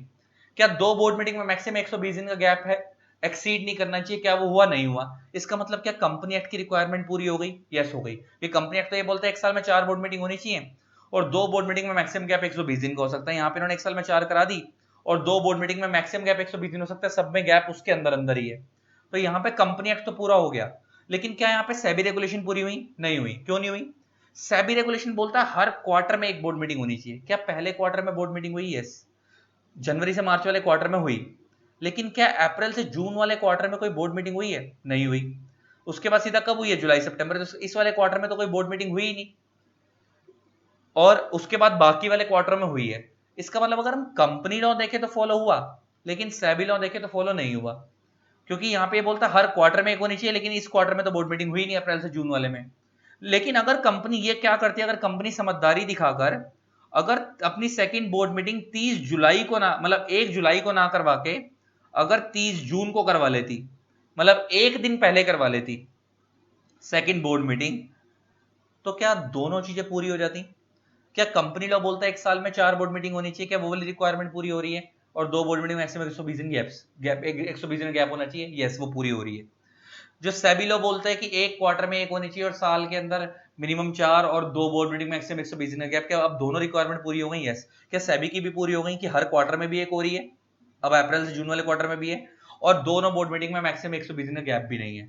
इसका मतलब यहाँ पे दोनों पूरी हो गई। इसी को हम बोलते हैं हार्मोनियस कंस्ट्रक्शन। इसी को हम क्या बोलते हैं? हार्मोनियस। कि हमने दो लॉ को जोड़कर इस तरीके से इंटरप्रेट करने की कोशिश करी और उसको इस तरीके से अप्लाई करा कि दोनों लॉ फॉलो हो गए, दोनों लॉ फॉलो हो गए। इसी को हम बोलते हैं हार्मोनियस, कि दो लॉ को जोड़ने की कोशिश करी, तोड़ने की कोशिश नहीं करी। ये एग्जांपल था बेस्ट जो तुम्हारे दिमाग में बैठ गया होगा, है ना? तो कुछ अगर हम खाली इसको फॉलो करते और इसको फॉलो ना करते, अगर हम एक साल में 4 करवा देते और इस क्वार्टर में नहीं रख रहे थे, तो ये तो फॉलो हो रहा था। लेकिन अगर कोई लिस्टेड कंपनी है तो ये फॉलो नहीं कर रही थी। तो लिस्टेड कंपनियां क्या करती होंगी? लिस्टेड कंपनियां हार्मोनियस कंस्ट्रक्शन करती होंगी, वो दोनों को साथ लेके चलना है, क्योंकि तो वो इसको भी फॉलो करने के लिए, उसको भी फॉलो करने के लिए, तो इस तरीके से काम करती होंगी ताकि दोनों फॉलो हो जाए। This is harmonious construction. तो अब पढ़ो। The rule of harmonious construction is a principle of interpretation, is a fundamental principle of interpretation. Fundamental मतलब सबसे बेस्ट प्रिंसिपल है कि इसको सबसे पहले फॉलो करना चाहिए, कि हमेशा अच्छा वैसे तो हर जगह फॉलो होता है। हार्मोनियस मतलब मिलजुल के रहो। क्या घर का भी ये बेस्ट प्रिंसिपल है कि घर में भी बंटवारे होने चाहिए, मिलजुल के लोग रहने चाहिए, मिलजुल के। तो यहाँ पे भी ये है कि लॉ को भी मिलजुल के पढ़ना चाहिए। कह रहा a statute must be read as a whole. Must be read as a whole का मतलब है कि उसको पूरे तरीके से पढ़ना चाहिए। अगर कंफ्लिक्ट हो रहा है तब भी कोशिश करनी चाहिए कि उसको एक साथ पढ़ो, तोड़ो मत। तो यही कह रहा है कि अगर one provision of the act should be construed, construed का मतलब होता है understood with reference to the other provision in the same act so as to make consistent with the whole of the statute. ये तो मैंने तुम्हारे को एक लॉ का दूसरे लॉ से एग्जांपल देके समझाया। वो कह रहा है अगर एक लॉ के अंदर भी, कई बार ऐसा होता है कि एक लॉ के अंदर ही दो सेक्शन आपस में लड़ रहे हैं, तो उनको भी इस तरीके से कोशिश करो कि क्या पता दोनों फॉलो हो जाए। पहले उनको दोनों को तरफ फॉलो करने की कोशिश करो और कोशिश करो कि उनमें से इनकंसिस्टेंसी को अवॉइड करो। रिपग्नेंसी का मतलब होता है डुप्लीकेशन को अवॉइड करो, और दोनों का head on clash avoid. Head on clash means जो दोनों लड़ रहे हैं आपस में उसको इग्नोर करके कंबाइन इफेक्ट देने की कोशिश करो। इसी को हम बोलते हैं हार्मोनियस कंस्ट्रक्शन। तुम्हारे को एग्जांपल से समझा दिया। नेक्स्ट आता है जी रूल ऑफ एडजस्टम जनरिस। एडजस्टम जनरिस का मतलब होता है सेम काइंड और स्पेशीज, सेम प्रजाति के लोग। इसको अगर मैं तुम्हारे को बहुत सिंपल सी भाषा में समझा दूं ना, इसको अगर मैं तुम्हें सिंपल सी भाषा में समझाऊं ना, तो इस रूल में क्या होता है कि अगर किसी स्पेसिफिक एक्ट में, स्पेशल एक्ट में और जनरल लॉ में कंफ्लिक्ट होता है, तो स्पेशल लॉ प्रिवेल करता है जनरल लॉ के ऊपर। As per rule of ejusdem जनरिस तुम लिख सकते हो, as per rule of ejusdem जनरिस कहीं पे अपने पास लिख लो। As per rule of ejusdem generis, whenever there is any conflict arises between specific law and general law, then specific law will prevail over general law. As per rule of wisdom generis, whenever there is any conflict arises between specific law and general law, then specific law will prevail over general law. ये बोलता है rule of wisdom generis। आप लोगों ने सुना भी होगा कहीं ना कहीं। इसको हम बोलते हैं सेम काइंड और स्पेशल, मतलब सेम प्रजाति के लोग। कि अगर दो लॉ सेम प्रजाति के हैं लेकिन उसमें से अगर एक स्पेशल और एक जनरल है, तो आप स्पेशल वाले को फॉलो करोगे, स्पेशल वाले को प्रिवेल करोगे। प्रिवेल का मतलब होता है ओवरराइड। जिसका बेस्ट एग्जांपल है, मान लो अगर मान लो LIC है। अच्छा आपको पता होगा इंडिया में LIC के लिए LIC एक्ट भी है, खुद का एक्ट है इनका, ये इनका स्पेशल लॉ है। लेकिन अल्टीमेटली LIC एक बॉडी कॉर्पोरेट है। LIC क्या है? एक बॉडी कॉर्पोरेट है। और आपको पता है कि बॉडी कॉर्पोरेट के ऊपर कंपनी लॉ भी लगता है। कंपनी लॉ का सेक्शन 2 क्लॉज 11 पढ़ा था ना आपने, बॉडी कॉर्पोरेट वो भी लगता है। तो क्या इस LIC के ऊपर कंपनी लॉ भी लगेगा? कंपनीज एक्ट 2013 भी लगेगा? यस लगेगा, ये भी लगेगा। मगर ये कंपनीज एक्ट इनके लिए स्पेशल लॉ है, जनरल लॉ है? जनरल लॉ है। क्योंकि कंपनी लॉ खाली ऐसे, कंपनी लॉ क्या खाली LIC के लिए बना है, हर तरीके की कंपनी के लिए बना है? हर तरीके की कंपनी के लिए बना है। इसलिए कंपनी एक्ट क्या है? जनरल लॉ है। लेकिन LIC एक्ट क्या हर तरीके की कंपनी के लिए बना है या खाली LIC के लिए बना है? खाली LIC के लिए बना है। तो LIC क्या है, स्पेशल लॉ है। तो नॉर्मली क्या होता है कि LIC के ऊपर कंपनी लॉ भी लगेगा और उनका अपना लॉ भी लगेगा, लेकिन अगर कंपनी लॉ और LIC एक्ट में कंफ्लिक्ट हो गया तो LIC एक्ट की बात मानी जाएगी, कंपनी एक्ट की बात नहीं मानी जाएगी। LIC एक्ट प्रिवेल करेगा। LIC एक्ट क्या करेगा, प्रिवेल करेगा। जैसे एग्जांपल लेके बात करते हैं, एग्जांपल समझा रहा हूं सिर्फ, कि अभी आपने पढ़ा कि कंपनी एक्ट बोलता है कि एक साल में मिनिमम 4 बोर्ड मीटिंग करानी है हर कंपनी को, लेकिन मान लो अगर LIC एक्ट बोलता है कि एक LIC कंपनी को मिनिमम 6 बोर्ड मीटिंग करानी है, क्या दोनों में कंफ्लिक्ट हो गया? दोनों में कंफ्लिक्ट हो गया, तो उस केस में LIC की बात मानी जाएगी। इसका मतलब LIC एक साल में 4 बोर्ड मीटिंग नहीं कराएगा, 6 बोर्ड मीटिंग कराएगा, क्योंकि उनका अपना एक्ट ये बोल रहा है। इसका मतलब कंपनी एक्ट कब लगेगा? अगर किसी चीज को लेकर LIC एक्ट साइलेंट है और उस चीज को लेकर प्रोविजन कंपनी एक्ट में दिया हुआ है, तो कंपनी एक्ट लगेगा LIC के ऊपर। अगर किसी चीज को लेकर LIC एक्ट में भी प्रोविजन सेम है, कंपनी एक्ट में भी प्रोविजन सेम है, फिर तो दोनों ही चलेंगे साथ साथ। लेकिन अगर किसी चीज को लेकर LIC एक्ट कुछ और बोल रहा है और कंपनी एक्ट कुछ और बोल रहा है, तो उस केस में LIC के ऊपर LIC एक्ट की बात मानी जाएगी, कंपनी एक्ट की बात नहीं मानी जाएगी, क्योंकि LIC लॉ स्पेशल लॉ है और एज पर रूल ऑफ एडजस्टम जनरलिस जब भी स्पेशल लॉ और जनरल लॉ में कंफ्लिक्ट होगा तो स्पेशल लॉ प्रिवेल करेगा। ठीक है जी, ये खत्म हो गया। नेक्स्ट है the rule of exceptional construction. ये तो इतना खास नहीं है, इसको छोड़ दो। ये आपके इंटरनल रूल्स, ये आपके कौन से रूल्स खत्म हो गए? प्राइमरी रूल्स खत्म हो गए। क्या खत्म हो गए? प्राइमरी रूल्स खत्म हो गए। अब हम पढ़ेंगे सेकेंडरी रूल्स। अब हम क्या पढ़ेंगे? Secondary rules. मैंने लिखा भी है, देखो यहां पे उसके आगे एक चीज लिख दी है, अगर आपको पता हो। रूल ऑफ एक्सेप्शनल कंस्ट्रक्शन के आगे मैंने क्या लिखा, अगर आपको समझ आ रहा हो। देखो मैंने लिख दिया रूल कि discuss in the regular lectures, कि ये बहुत डिटेल वाला लेक्चर है, एक्सेप्शनल कंस्ट्रक्शन यहाँ डिस्कस नहीं हो पाएगा। तो अब हमारे प्राइमरी रूल्स खत्म हो गए, अब हम सेकेंडरी रूल्स पढ़ेंगे। मैंने तुम्हारे को बताया ना, दो तरीके के रूल्स होते हैं, एक होते हैं प्राइमरी, एक होते हैं सेकेंडरी। तो अब हमारे प्राइमरी रूल्स ऑफ इंटरप्रिटेशन खत्म हो गए, अब हम सेकेंडरी पढ़ेंगे। आई होप आपको बेस क्लियर हो गया होगा। ऑल्दो मैं थोड़ा फास्ट चल रहा हूँ, डिटेल लेक्चर में बहुत डिटेल में कराते हैं, लेकिन स्टिल तुम्हारा बेस बन गया होगा, मेरे को पक्का पता है, and you will love it, मेरे को ये भी पता है। अब हम सेकेंडरी रूल्स पे आते हैं, ठीक है। तो गाइस अब हम पढ़ते हैं अदर रूल्स, और इसको हम सेकेंडरी रूल्स ऑफ इंटरप्रिटेशन भी बोलते हैं। अभी जो हमने पढ़े थे वो थे प्राइमरी रूल्स, और अब जो हम पढ़ने जा रहे हैं वो क्या है? Secondary rules. अच्छा, प्राइमरी रूल्स और सेकेंडरी रूल्स में फर्क क्या है? प्राइमरी रूल्स आपको ये बताते हैं कि लॉ को इंटरप्रेट करना कैसे है, और सेकेंडरी रूल्स कुछ कुछ वही बताते हैं, और ज्यादातर काम जो सेकेंडरी रूल्स का है वो ये है, वो प्राइमरी रूल्स को ही बेटर तरीके से इंटरप्रेट करने में हेल्प करते हैं। इसका समझ आया?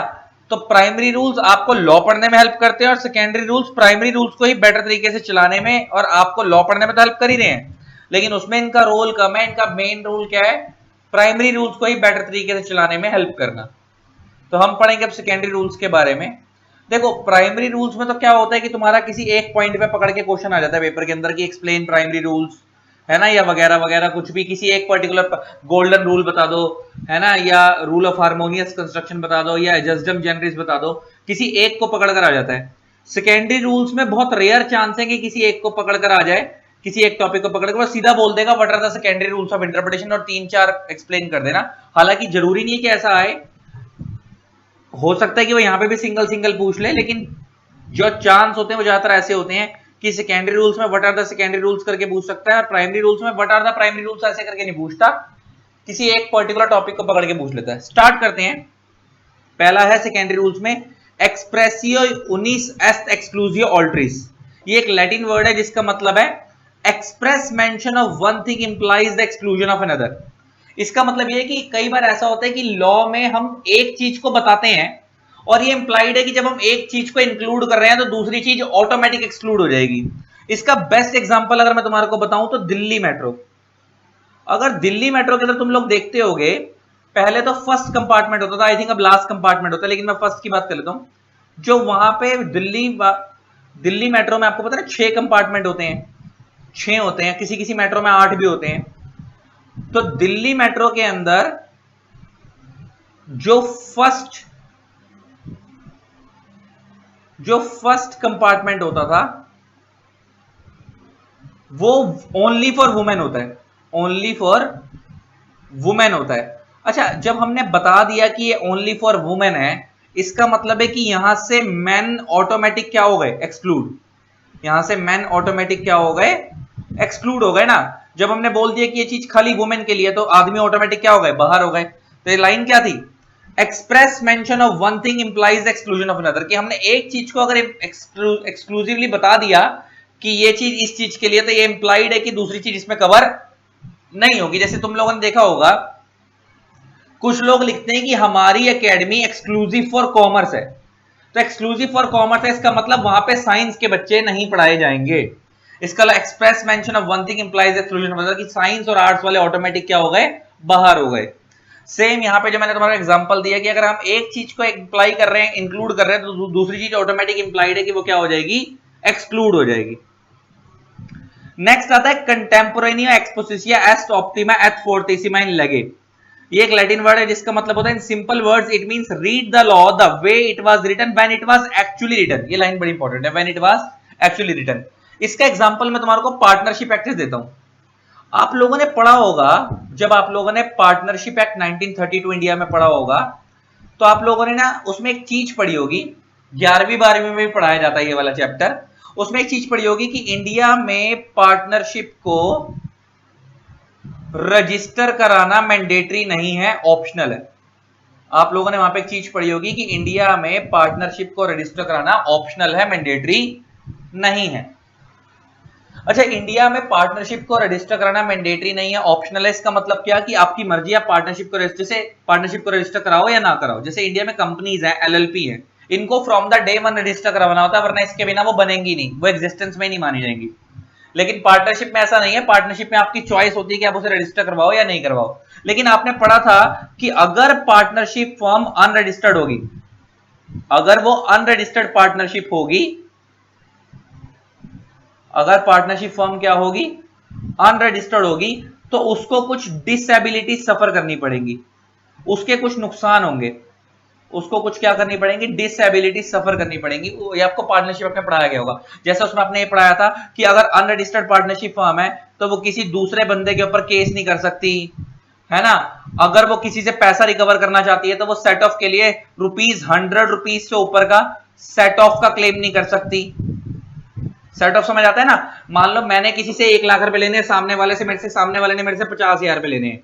मैंने उसको बोला अच्छा एक काम कर, मैंने तेरे से 1 लेने हैं, तूने मेरे से 50 लेने, 1 लाख माइनस 50,000, अब मैं तेरे को खाली 50 दूंगा। हमने क्या करा, सेट ऑफ कर लिया। हमने क्या करा, सेट ऑफ कर लिया। उसको मैंने 1 लाख लेने थे, उसने मेरे से 50 लेने थे, तो उसने अपने वाले 50 मेरे, जो उसने मेरे को 1 लाख देने थे, जो मैंने उसको 1 लाख देने थे, उसमें से उसने एडजस्ट कर लिए। अब मेरे को खाली उसको कितने देने हैं, 50 ही देने हैं। इसको हम बोलते हैं सेट ऑफ। वहां पे ये लिखा था कि आप 100 रुपए से ऊपर का सेट ऑफ का क्लेम नहीं कर सकते। सेट ऑफ क्लेम मतलब अगर आपने किसी से 10,000 रुपए लेने हैं, एग्जांपल लेके बात कर रहे हैं, तो आप 100 रुपए से ऊपर नहीं ले सकते क्योंकि आपकी अनरजिस्टर्ड पार्टनरशिप फर्म है। लेकिन सामने वाला आपसे पूरे पैसे ले सकता है, सामने वाला आपसे पूरे पैसे ले सकता है। तो ये नुकसान है। ये क्या है, नुकसान। तो ये तो बड़ी गलत बात हो गई ना। आपको किसी से 1 लाख रुपए लेने हैं तो आप 1 लाख नहीं लोगे, आप खाली 100 रुपए ले पाओगे उससे, क्योंकि अगर आपकी अनरजिस्टर्ड पार्टनरशिप फर्म है तो। लेकिन सामने वाला आपसे पूरे 1 लाख ले सकता है, तो ये नुकसान होता है। तो इसलिए बेटर होता है कि सो इट इज, इसलिए वहां पे आपने पढ़ा होगा, so it is advisable to get the partnership firm registered. So it is advisable to get the partnership firm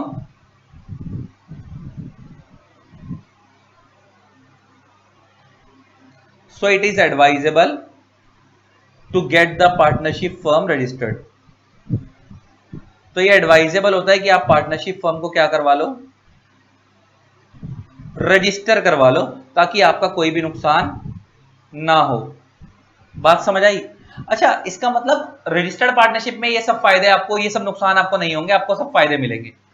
अच्छा, इसका मतलब वहां पे ना बहुत सारे बच्चे जब पढ़ते हैं ना तो कंफ्यूज हो जाते हैं कि सर सिर्फ 100 रुपए की लिमिट क्यों लगाई, 100 रुपए होता क्या है। आज के टाइम में बच्चा जाके 100 रुपए की टॉफी खाया था, पता भी नहीं लगता 100 रुपए कब खत्म हो गए। बेटा आप समझो, वहां पे जब 100 रुपए की लिमिट लगाई गई थी, वो कब लगाई गई थी, 1932 में। और 1932 रुपए में 100 रुपए की कुछ वैल्यू होती होगी।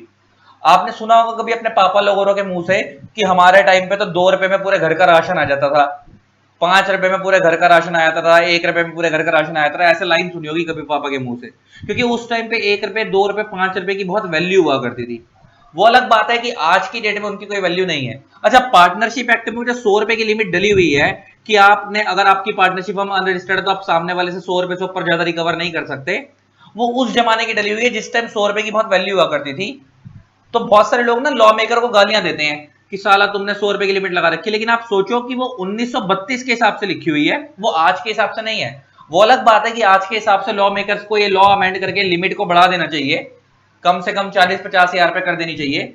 लेकिन अगर लॉ मेकर ने नहीं करी है, चलो वो उनकी लापरवाही, हमारे इंडिया में लॉ मेकर आपको पता ढीले हैं, लेकिन स्टिल आप जब लॉ पढ़ोगे तो आप लॉ मेकर को गाली नहीं दोगे। वो ये कहना चाह रहा है, क्योंकि आप आज की डेट में 100 रुपए को कंपेयर मत करो। आप ये समझो कि जिस टाइम लॉ बनाया गया था उस टाइम पे 100 रुपए की बहुत वैल्यू होती थी, तो उस टाइम पे लिमिट 100 की इंपोज करी गई थी 1932 में। तो अभी पढ़ क्या रहे हो आप? जो सेकेंडरी रूल है वो यही है, कहता है in simple words it means read the law the way it was written when it was actually written. Actually कब राइटन किया गया था? 1932 में। तो कह रहा है कभी आपको लॉ पढ़ो और आपको लॉ पढ़ के लगे यार ये तो बड़ा बेकार सा प्रोविजन है, इस चीज की तो कोई वैल्यू ही नहीं आज की डेट में, तो कह रहा है आप उस चीज को पढ़ के लॉ मेकर को गाली मत दो। आप ये पढ़ने की कोशिश करो कि जिस टाइम में लॉ मेकर ने लॉ बनाया होगा उस टाइम पे उस चीज की क्या वैल्यू रही होगी, उस टाइम पे वो चीज क्या बेनिफिशियल थी या नहीं थी। और आप खुद समझो कि उस टाइम पे जब ये 100 रुपए की लिमिट लगाई गई होगी कि अगर आपकी पार्टनरशिप हम अनरजिस्टर्ड है तो अब भी आप 100 रुपए तक का तो रिकवर कर सकते हो, उस टाइम पे 100 रुपए मायने रखता होगा, तो बहुत अच्छी खासी लिमिट थी। वो अलग बात है कि अगर आज के दिन आपकी पार्टनरशिप में अनरजिस्टर्ड आप 100 रुपए से ऊपर केस नहीं कर सकते, आज के लिए लिमिट बेकार है लेकिन उस टाइम के लिए सही थी, तो इसलिए सेकंड पॉइंट हो गया। तो इसका मतलब इस लाइन से हमें ये सीखने को मिल रहा है कि कभी भी हमें लॉ मेकर को, इस सेकेंडरी रूल से हमारे को ये सीखने को मिल रहा है कि कभी भी हमें लॉ मेकर को गाली नहीं देनी चाहिए। हमें ये कोशिश करनी चाहिए कि the read the law the way it was written when it was actually written. हमें लॉ को इस तरीके से पढ़ना चाहिए और उसकी इस तरीके से इंटरप्रिटेशन निकालनी चाहिए कि हम लॉ को ऐसे पढ़ें कि आज के हिसाब से नहीं, कोशिश ये करें कि जिस टाइम लॉ मेकर ने लॉ बनाया होगा उस टाइम पे उसकी क्या इंटेंशन रही होगी, उसको उस तरीके से इंटरप्रेट करने की कोशिश करनी चाहिए। ये हो गया हमारा सेकंड खत्म। नेक्स्ट आता है नोसिटर असोसिस। नोसिटर असोसिस का मतलब होता है it is known by it's associate. मतलब एक शब्द को उसके बराबर वाले शब्दों के साथ जोड़कर पढ़ने की कोशिश की जाए। एक शब्द को उसके बराबर वाले शब्दों के साथ जोड़कर पढ़ने की कोशिश की जाए, इसको हम क्या बोलते हैं? नोसिटर असोसिस। अच्छा, इसका मतलब सुनना, इसका एग्जांपल देता हूं तुम्हारे को नोसिटर असोसिस का। नोसिटर असोसिस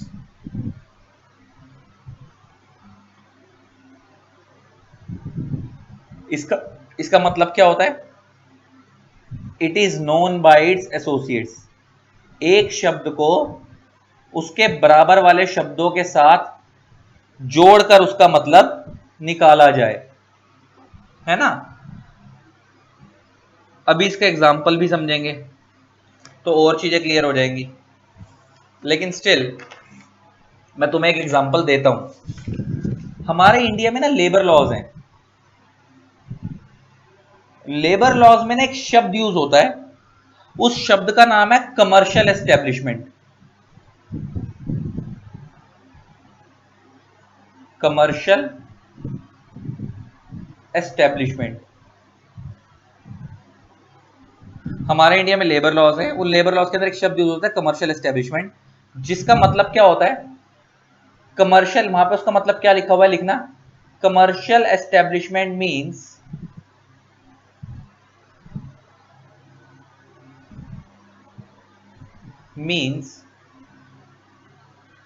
any place or premises which is used for carrying on the business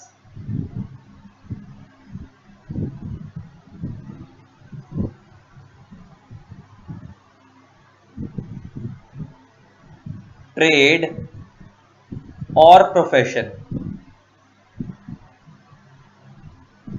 अब बड़े ध्यान से सुनना। अच्छा, बिजनेस और ट्रेड समझ आता है? जैसे पापा लोगों की दुकान, वो बिजनेस है। ट्रेड का मतलब होता है रिटेलर, मतलब सॉरी, ट्रेड का मतलब होता है ट्रेडर। ट्रेडर से बना ट्रेड, मतलब मान लो मैं आपसे माल लेकर आगे सप्लाई कर रहा हूं, मैं मिडल मैन हूं, तो वो कौन हो गया? ट्रेडर। मान लो मैं एक मिडल मैन हूं, आपसे माल लेता हूं, आगे वाले लोगों को बेचता हूं। मान लो मैं रिटेलर से माल उठाकर होलसेलर पे, मतलब होलसेलर से माल उठाकर रिटेलर पे भिजवाता हूं, मैं बीच में कमीशन ले लेता हूं अपनी। ऐसे लोग होते हैं ट्रेडर। बिजनेस जो लोग कर रहे हैं कौन हो सकते हैं? जो रिटेलर लोग दुकान पे बैठे हैं वो भी बिजनेसमैन है, जो होलसेलर बैठे हैं वो भी बिजनेसमैन है, लेकिन जो बीच में माल इधर उधर सप्लाई करवा रहे हैं और अपनी कमीशन काट रहे हैं वो ट्रेडर हो गए। और प्रोफेशन वर्ड बना जो लोग पर्टिकुलर जिनके पास कोई क्वालिफिकेशन होती है, example doctors, CA, CS, CWA, CMA जिसको बोलते हैं, एडवोकेट्स, ये सब किस में आते हैं? प्रोफेशन में। ये सब किस में आते हैं? प्रोफेशन में। कि आप एक पर्टिकुलर प्रोफेशन को आप प्रैक्टिस कर रहे हो, आपके पास उसकी एक प्रोफेशनल डिग्री है। अब बड़े ध्यान से सुनना, तो वो कह रहा है कमर्शियल एस्टेब्लिशमेंट का मतलब क्या है? एक ऐसी जगह जिस जगह पे आप अपना धंधा चला रहे हो उसी को हम बोलते हैं कमर्शियल एस्टेब्लिशमेंट। मान लो अगर सीए अपना ऑफिस खोलकर बैठा है या सीएस अपना ऑफिस खोलकर बैठा है, तो वो जो ऑफिस है उनका वो क्या है? कमर्शियल एस्टेब्लिशमेंट है ना।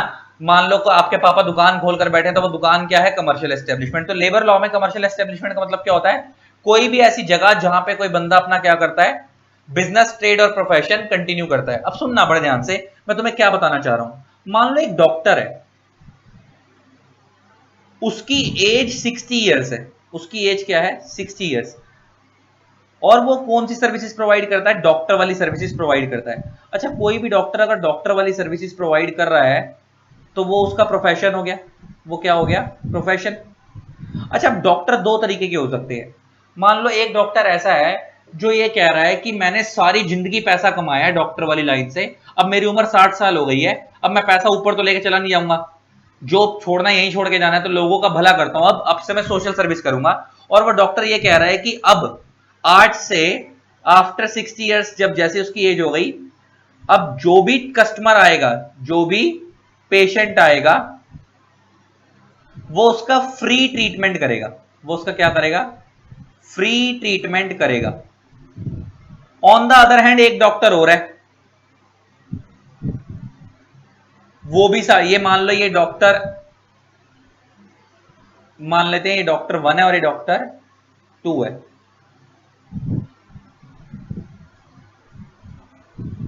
मान लेते हैं ये डॉक्टर 1 है एंड मान लेते हैं डॉक्टर 2 है। तो डॉक्टर 2 क्या कह रहा है? यार मेरी उम्र 60 साल हो गई है, डॉक्टर की सर्विसेज प्रोवाइड करते हुए, ये उसका प्रोफेशन है। तो उसको ये लग रहा है कि भाई 60 साल हो गई है, सारी जिंदगी पैसा कमाया, अब मैं क्या करूंगा? अब मेरी जैसे 60 साल हो गए, मेरे पास जितने भी लोग आएंगे मैं उनका फ्री ट्रीटमेंट करूंगा। एक डॉक्टर 1 है, उसकी भी एज 60 साल हो गई है। उसकी भी एज क्या हो गई है?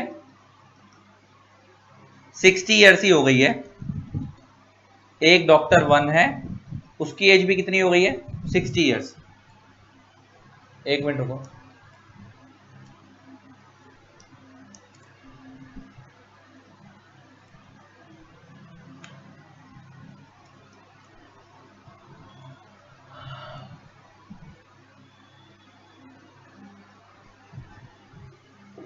एक डॉक्टर 1 है, उसकी एज भी कितनी है? 60 ईयर्स। लेकिन इस डॉक्टर की थिंकिंग ये है कि मैं तो जितने भी कस्टमर्स आएंगे मैं उनसे प्रॉपर फीस चार्ज करूंगा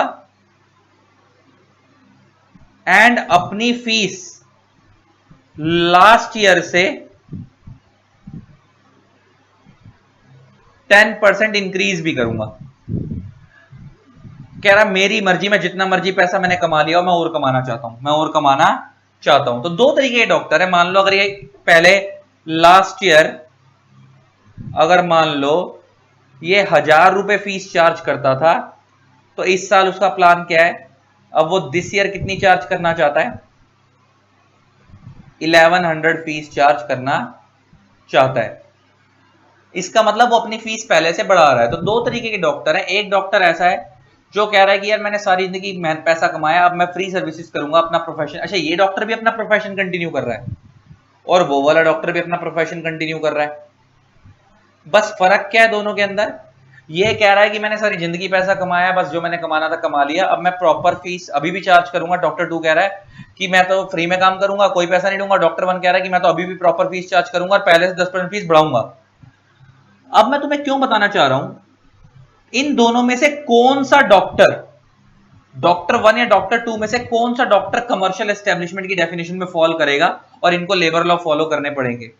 कौन सा डॉक्टर ऐसा है जिसको लेबर लॉ भी फॉलो करने पड़ेंगे और कौन सा डॉक्टर ऐसा है जिसको जो कमर्शियल एस्टेब्लिशमेंट की डेफिनेशन में फॉल करेगा आपके हिसाब से? अच्छा एक बात बताओ, कोई भी बंदा, ये जो शब्द यूज हो रहा है बिजनेस और ट्रेड, अच्छा क्या बिजनेस और ट्रेड प्रॉफिट के लिए यूज होता है?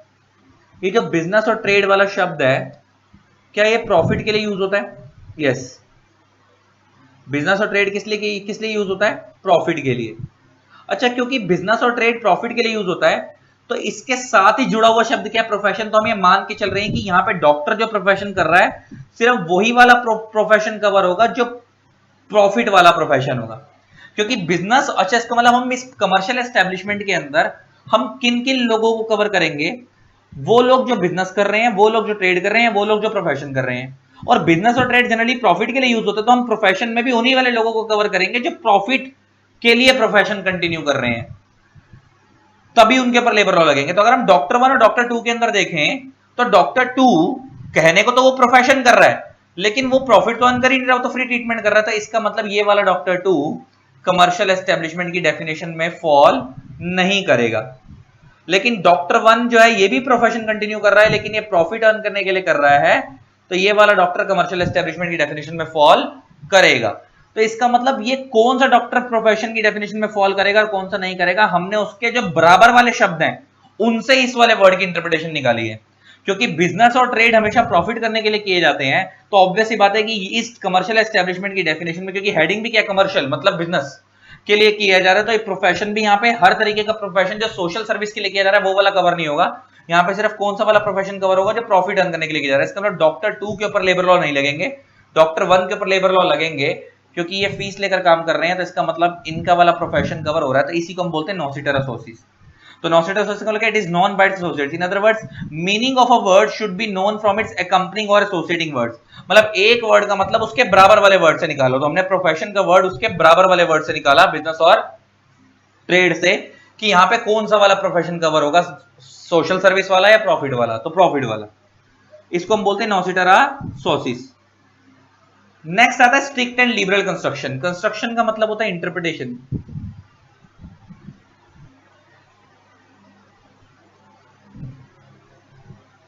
स्ट्रिक्ट एंड लिबरल इंटरप्रिटेशन का मतलब क्या होता है, सुनना बड़े ध्यान से। अगर किसी जगह पे, एक चीज याद रखना, अगर किसी जगह पर किसी पर्सन का अगर हमने वेलफेयर करना है, उसका भला करना है, तो वहां पे हमेशा स्ट्रिक्ट इंटरप्रिटेशन की जाती है, और सॉरी लिबरल इंटरप्रिटेशन की जाती है।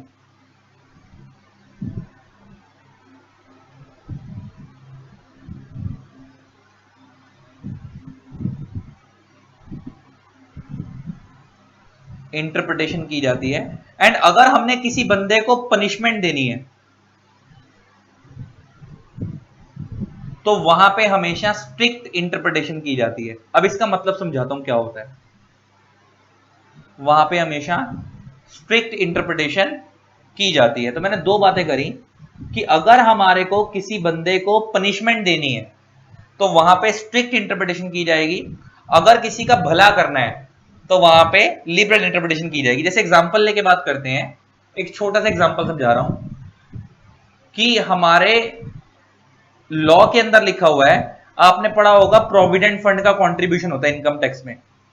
प्रोविडेंट फंड में कंट्रीब्यूशन होता है इनकम टैक्स के अंदर, और उसमें यह लिखा हुआ है कि एम्प्लॉयर प्लस एम्प्लॉई को, दोनों को, एम्प्लॉयर को भी प्लस एम्प्लॉई को भी, दोनों को 12% कंट्रीब्यूट करना होता है एम्प्लॉई की सैलरी का। 12% कंट्रीब्यूट करना पड़ता है एम्प्लॉई की सैलरी का, 12% कंट्रीब्यूट करना पड़ता है प्रोविडेंट फंड अकाउंट में।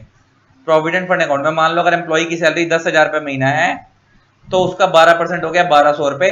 तो 1200 रुपए एम्प्लॉई की सैलरी से काटा जाएगा और 1200 रुपए एम्प्लॉयर अपनी जेब से डालेगा। अच्छा, इसका मतलब 12% की लिमिट लॉ में लिखी है, इसका मतलब एम्प्लॉयर उससे कम नहीं डाल सकता, एम्प्लॉयर को 12 तो डालने ही पड़ेंगे। लेकिन मान लो एम्प्लॉयर बहुत अच्छा है और वो अपनी मर्जी से 12 की जगह 15% डालना चाहता है, तो क्या वो डाल सकता है? यस, डाल सकता है। वो कुछ गुनाह थोड़ी कर रहा है, वो तो भला कर रहा है ना एम्प्लॉई का। मतलब लॉ बोलता है कि 12% डालो, मैं 15% डाल रहा हूं, तो मैं कुछ गलत थोड़ी कर रहा हूं, मैं तो बढ़िया कर रहा हूं। अच्छा, मान लो मेरे को किसी ने बोला कि आपको 1 लाख रुपए की डोनेशन देनी है, और मेरा मन है कि नहीं मैं तो 5 लाख की डोनेशन दूंगा, तो मैं कुछ गलत थोड़ी कर रहा हूं, मैं तो ज्यादा दे रहा हूं, कम थोड़ी दे रहा हूं। तो जहां पे हम किसी का भला करना चाहते हैं तो वहां पे लिबरल इंटरप्रिटेशन होती है। आप लॉ से अलग भी जा रहे हो, लेकिन आपके अलग जाने से लॉ, आप लोगों का भला कर रहे हो तो वो अलाउड होता है। तो जैसे लॉ कहता है, जैसे मान लो कि आपको डोनेशन देनी है 1 लाख रुपए की, और आप किसी को 5 लाख की डोनेशन दे रहे हो, तो आप कुछ गलत थोड़ी कर रहे हो। आप तो लोगों का भला ही कर रहे हो, आप तो जितना लॉ बोल रहे हो उससे ज्यादा दे रहे हो। तो लॉ कहता है आप यहाँ पे देखा जाए तो आप लॉ वायलेट कर रहे हो कि एक की जगह 5 दे रहे हो, लॉ में तो खाली एक लिखा है, लेकिन स्टिल आप आपके करने से लोगों का भला हो रहा है, तो लॉ कहता है अलाउड है। ऐसी जगह पे हम लिबरल इंटरप्रिटेशन कर रहे हैं, मतलब हम लॉ को लिबरल तरीके से पढ़ रहे हैं, हम स्ट्रिक्ट तरीके से नहीं पढ़ रहे। स्ट्रिक्ट तरीके का पढ़ने का मतलब होता है जो लिखा है वही मानो, अपना एक्स्ट्रा दिमाग मत लगाओ।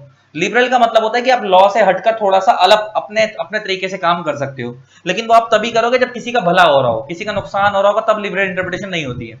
तो मैंने तुम्हारे को डोनेशन वाला एग्जांपल दिया, बेस्ट है पेपर में लिख के आने के लिए, कि अगर आपको लॉ बोलता है किसी को 1 लाख की डोनेशन देनी, आप 5 लाख की दे रहे हो, आप भला कर रहे हो, आप नुकसान नहीं कर रहे, आप कर सकते हो, आप लॉ के अगेंस्ट जाकर ये चीज कर सकते हो कि किसी का वेलफेयर हो रहा है। इसे हम बोलते हैं लिबरल इंटरप्रिटेशन, लॉ को लिबरल तरीके से पढ़ रहे हैं। लेकिन स्ट्रिक्ट इंटरप्रिटेशन का मतलब, अच्छा स्ट्रिक्ट इंटरप्रिटेशन का मतलब क्या होता है? मान लो लॉ में लिखा है किसी ने कोई क्राइम करा है तो उसको 7 साल की जेल होगी, 7 ईयर्स की जेल होगी मैक्सिमम, वहां पे क्या होगी? 7 ईयर्स की जेल लॉ में लिखा है। और जज कह रहा है नहीं नहीं नहीं, जज क्या कह रहा है? मेरा तो मूड बन रहा है कि नहीं मैं तो 10 साल की जेल दूंगा, 10 ईयर्स की जेल दूंगा। लॉ कहता है अलाउड नहीं है।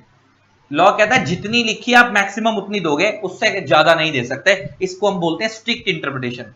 स्ट्रिक्ट इंटरप्रिटेशन का मतलब है जो लिखा है वही करना है, उससे ज्यादा नहीं करना, किसी को ज्यादा नुकसान नहीं पहुंचाना, जितना लिखा है उतना ही करना है, उससे कम कर दो, ज्यादा नहीं करोगे। अच्छा ऐसे लॉ में लिखा 7 साल की जेल, आप 5 साल की देना चाहो दे लो, लेकिन आप इसको स्ट्रिक्ट नहीं करोगे, मतलब आप ये नहीं कि 7 की जगह 10 साल की जेल दे दोगे, जितनी लिखी है आप उतनी दोगे, उससे ज्यादा नहीं दोगे। इसका स्ट्रिक्ट इंटरप्रिटेशन कहां की जाती है? जनरली जब किसी को पनिशमेंट देनी होगी तो जितनी लिखी है उतनी दो, उससे ज्यादा मत दो। लेकिन अगर किसी का वेलफेयर करना है तो जितना लिखा आप उससे ज्यादा भी दे दो, उसका मतलब वहां पे क्या होती है? लिबरल इंटरप्रिटेशन होती है। यही लिखा है स्ट्रिक्ट और लिबरल में, आप पढ़ लेना। नेक्स्ट आता है ऑप्टिमा लेगम इंटरप्रेटेड कंस्टिट्यूटो। इसका मतलब होता है custom is the best interpreter law, for example सप्तपादी।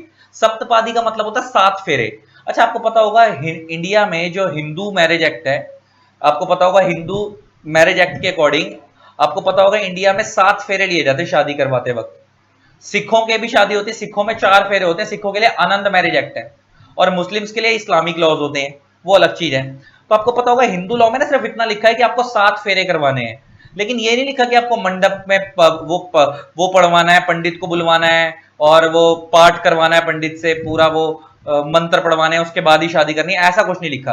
लेकिन स्टिल हम लोग ये सब फॉलो करते हैं ना, क्यों करते हैं? क्योंकि कस्टम चला आ रहा है, रिवाज चला आ रहा है। क्योंकि आपने पहले से देखा है, पुराने जमाने से आपने देखा है कि custom is the best interpreter of law का मतलब है कि आप शुरू से देखते आ रहे हो कि अपने घर मोहल्ले में देखा होगा कि जब भी शादी होती है तो पंडित जी आते हैं, फेरे दिलवाते हैं, मंत्र पढ़ते हैं, उसके बाद ही शादी सक्सेसफुल मानी जाती है 7 फेरे के साथ साथ। इसका लॉ में तो खाली इतना लिखा है आप 7 फेरे करवाओ, फेरे वेरे वाली बात नहीं लिखी, लेकिन स्टिल हम लोग करवाते हैं। क्यों? क्योंकि हमने रिवाज ऐसा देखा है। तो इसका मतलब वहां पे जो लॉ माना जा रहा है वो कस्टम को माना जा रहा है। Custom is the best interpreter of law.